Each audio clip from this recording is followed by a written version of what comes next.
ইনশাআল্লাহ আজকের লেকচার যাদের কানে যাবে, আমরা যদি না খেয়েও মরে যাই, আল্লাহ পাক না খেয়ে মারবেন না ইনশাআল্লাহ। রিজিক আছে, খাবো ইনশাআল্লাহ।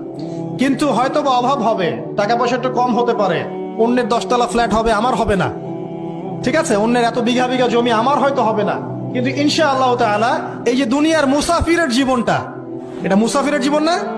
মুসাফিরের জীবনটা কেটেই যাবে ইনশাআল্লাহ। কাটবে না? যে কোনো ভাবে কেটে তো যাবেই ইনশাআল্লাহ। এই যে পরকালের জীবনটা একটা চেতনার শক্তি, জানেন? দুনিয়াতে যত বাধা বিপত্তি আসুক, গাল মন্দ খান, গীবত তহমত খান, কষ্ট হোক, নির্যাতন হোক, একটা বিষয় মনের মধ্যে শান্তি দেয়। কি শান্তি?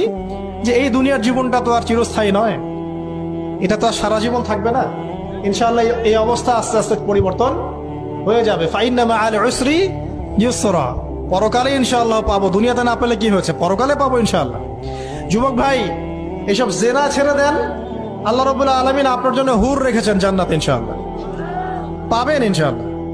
এটা ছেড়ে দেন, সুদ ছেড়ে দেন, আল্লাহ পাক আপনার জন্য হাউজে কাউসার রাখছে ইনশাআল্লাহ, ঠিক আছে?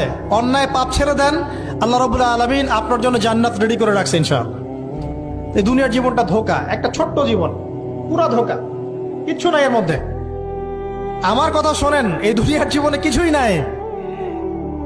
চারপাশে অনেক কিছু মনে হবে, আপনার বাড়ি আছে, গাড়ি আছে, স্ট্যাটাস আছে, টাকা পয়সা, প্রতিপত্তি সব আছে। আদতে আপনি একা, আদতে আপনাকে একাই কবরে যাওয়া লাগবে, একাই আল্লাহর সাথে হিসেব নিকাশ দিতে হবে। কেউ নাই সাথে, আমাদের সাথে কেউ নাই। কিন্তু আপনি মনে করছেন যে সেলিব্রিটিজম বড়, আমি পলিটিক্যাল নেতা হয়েছি, আমাকে সবাই চেনে, আমি ইকোনমিক সেক্টরে লিড দেই, রাষ্ট্রকে লিড দেই, আমি ধর্মতাত্ত্বিক ক্ষেত্রে লিড দেই, আমাকে দেখলে মানুষ বাহবা দেয়, ইত্যাদি ইত্যাদি। দিন শেষে আমি একা, আপনিও একাই, আমাকেও একাই যেতে হবে, আপনাকেও একাই যেতে হবে। এগুলো সব চারপাশের খালি অন্ধ মোহ, আর কিচ্ছু না। তো এই মোহের মধ্যে ঢুকে পড়বেন না, আল্লাহ পাক তৌফিক এনায়েত করুন।